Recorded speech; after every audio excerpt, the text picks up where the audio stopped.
Hello hello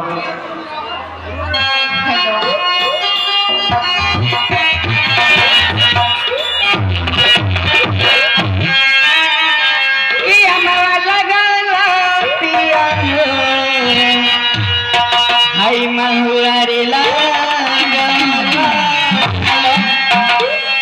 कि अमवा लगा पिया महुआ रे लागा अमवा लगा पिया हो महुआ रे लागा पानी लगा पिया हो पानी लगा पिया हो एक बचिया पानी लगा पिया हो मिठिया के गछिया अरे नाना वाला पिया हो मिठिया के गछिया अरे अमवा लगा वाला पिया हो बाबू अरे लगा वाला अमवा लगा वाला पिया हो बाबू अरे लगा वाला काहे ना लगा वाला पिया हो काहे ना लगा वाला पिया हो आगे गछिया काहे ना लगा वाला पिया हो अरे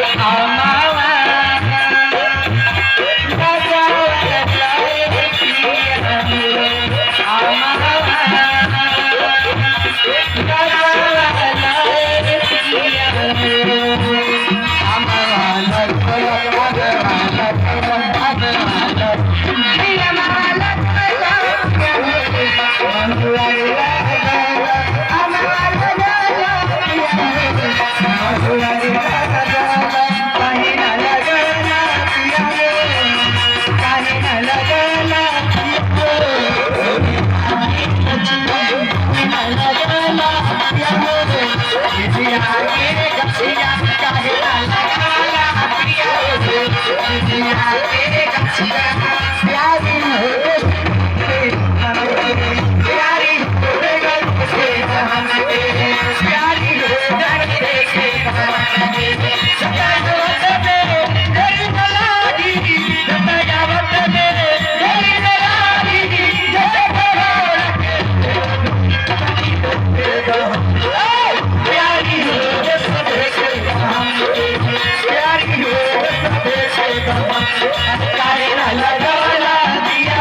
और ध्यान दीजिएगा आगे पुनः छाया हुआ नाम जितेंद्र उर्फ बबलू सिंह जी और नागेंद्र सैनी जी आपके तरफ से 100 रुपया से पुरस्कृत करते हैं और उनका फरमाइश है चलते चलते दिल्ली के जा रहे हो कैसे दिए हम। आइए समय बहुत हो गया, आपके फरमाइश एक लाइन में पूरा होगा, उसके बाद हम लोग चले जाएंगे।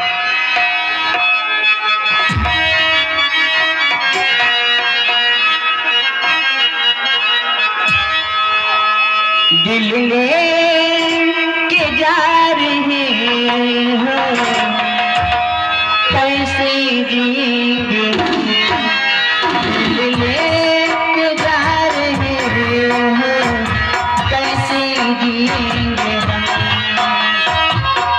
लेके जा रहे हो कैसे जिएंगे हम, लेके जा रहे हो कैसे जिएंगे हम, दिल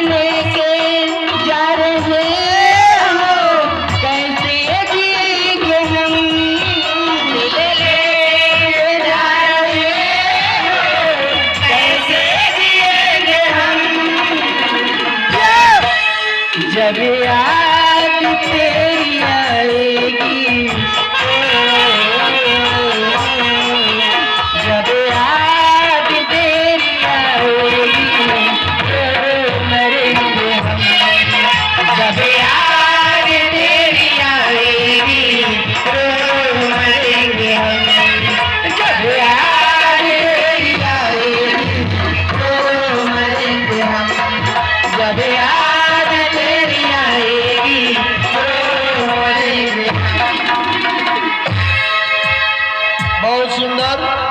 जब याद तेरी आएगी रो रो मरेंगे हम। और देखिए एक आवश्यक सूचना है, इंद्र कमल यादव जी, इंद्र कमल यादव जी जहाँ कहीं भी हो आप श्रृंगार रूम में आ जाइए।